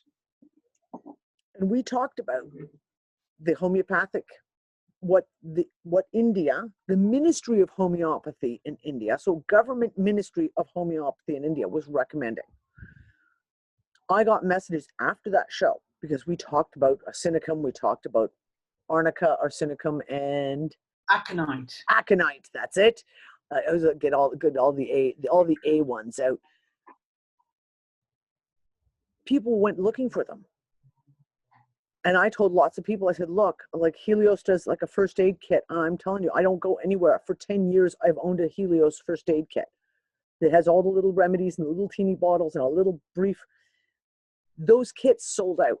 Those kits, like I had people who were contacting me going, I can't get aconite at my local. And they're like, they're sold out of it. And so if all of a sudden, and you know these pharmaceutical companies have got spies everywhere. They're watching everything that is said on social media. And if all of a sudden you have a shit ton of people talking about homeopathics and aconite and arsenicum and and COVID-19, and then you're hearing other people commenting about how it's sold out fucking everywhere. 1 + 1 = 2. Now all of a sudden we have a ban on homeopathy. Because it works. They know it works. You're still doing this? Yes, go. It works. So therefore, they've got to do everything within their power to bloody stop it. To the point of, what Dawn was saying, the cannabis problem, medicinal cannabis. They're going to do everything in their power to stop people from using it. because people are going to turn that. People who are completely mainstream, who would only ever do whatever their doctor prescribed for them, now don't have that option. Well, guess what? They are going to reach out and they're going to start taking some of these alternative therapies, saying, oh, they're going to find out that they fucking work. It's Yeah, but then crazy. we won't line up for the vaccines, right? Because we'll be taking care of our health and taking responsibility for our own immune systems and boosting it, right? You know, we'll all just have to run out there and get that vaccine. Well, this is the whole, what are people, because I've done social media for so many years now, and I've run so many groups and so many forums, like for as long as there have been forums, I've been running forums on family issues, on health and stuff like that. When you discover you're a new mom and you discover homeopathy and you discover that it works, using this friend of mine as an example, the first thing they do is go join a bunch of groups that are all about homeopathy. What happens when you get into the groups that are all about homeopathy? What are you going to be inundated with? You're going to be inundated with information about how bad vaccines are. You're going to be inundated with, and so all of a sudden there's like 2 + 2 = holy shit, wait a second, and you tumble down a rabbit hole. And any group that they do, well, like medicinal cannabis, the same thing, they go and join a group for medicinal cannabis. What are they going to get inundated with? The dangers of all these mainstream medical drugs, the dangers of vaccines, the dangers of this, all they're going to see all these facts and figures, and it's going to be right fucking in front of them. And they're going to just dump headfirst down those rabbit holes. Like Mercedes is saying, and that's like for all of us, you know, there's just a line in the sand. You know, we all have it. Yep. We, you know, okay, so this is my thing. And I don't normally instruct anybody to do anything, but I feel called to do this. So I think, and I'm about to do this myself, I'm about to sit down and define a new game. I'm defining my game. I think everyone here should sit down and define their game. And we are going to be, all of these things going on are not a part of our game. Once we define our game, we are not in another's game. You understand that? As an alchemist, you are the boss. This is going back to, do we have to run the character or can we define the character at this point? See, so I just, you know, we know words have power. So I'm being pulled to do this in my own life right now. So I think if we all sit down and get quiet within ourselves and find out what our space, what our game is, and all these other motherfuckers, they're not a part of it. Yep. And let's see what happens as a group, because I think it'll be a powerful exercise. I find myself doing that, Dawn, on a unconscious, if you will, level continuously. When I have my worries set in, you know what I mean? That's those negative thoughts that start coming in about this, about the, for money and all the rest of that crap. I literally set my limit and be like, no, I do not consent to that. This is the way it's going to be. It's like, wait, I'm still waiting for my passport, my British passport, still waiting. Weeks and weeks later. And I keep saying, it's not going to be a problem. I don't consent to there being a problem. It will go through just fine. And everything will go through, and I continuously, it's part of almost like my mental, if you will, mantra. When those negative thoughts come in, when I start worrying about something, and I catch myself, when you consciously catch yourself, you realize where you're going with these thoughts. Stop myself, close the door. Stop the loop. Stop the loop. Stop the loop and take your thoughts, physically take them out of that and put them somewhere else. Think about the garden, think about what I'm going to plant next. Anything to close the loop, and it works. That's my, but I think, yeah, right now we have to be super, super conscious of that we really, really need to, reset the rules of our game or reaffirm. Because for all of us, I don't think it's a resetting of the rules. I think we've all had the same rules all along. I think we need to take a moment to reaffirm those rules restate them for ourselves. Yeah, very important. I'm doing it. But hey, I'm doing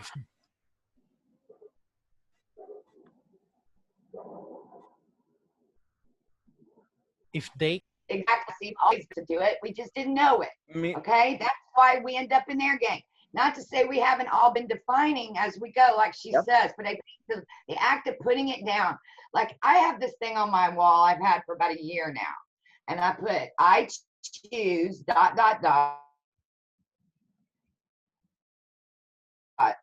and I put in myself reflected in every moment.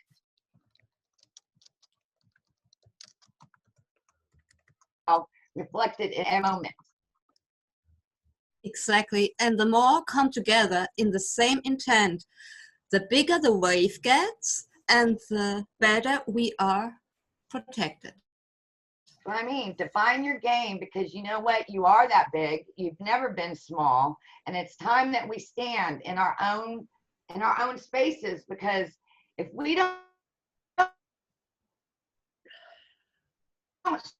start to really dig in, I just know this is what it's all about. Really, at the end of the day, none of us can do this shit. We are all aware. None of us can do this. So we have got to use the innate abilities that we were born with. It's our freaking birthright. I've always known, no matter what, I'm gonna make it through this. Yep. I don't know how. I don't know when things are gonna come to head. I know I'm gonna be okay.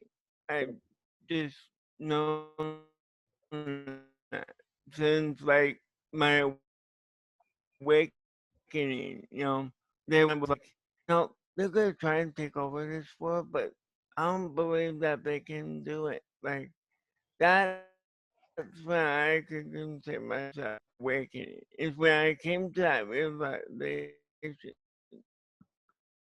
Yep. That's when I was like on the internet and I heard something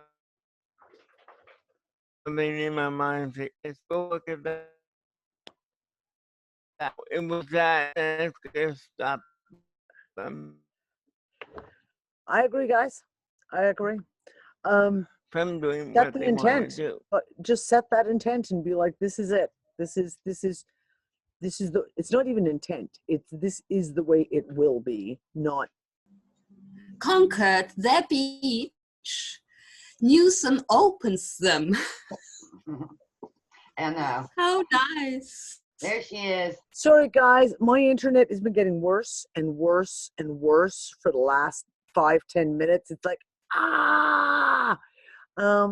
so I'm going to keep it short and sweet and just say, I love you all. Set the intent.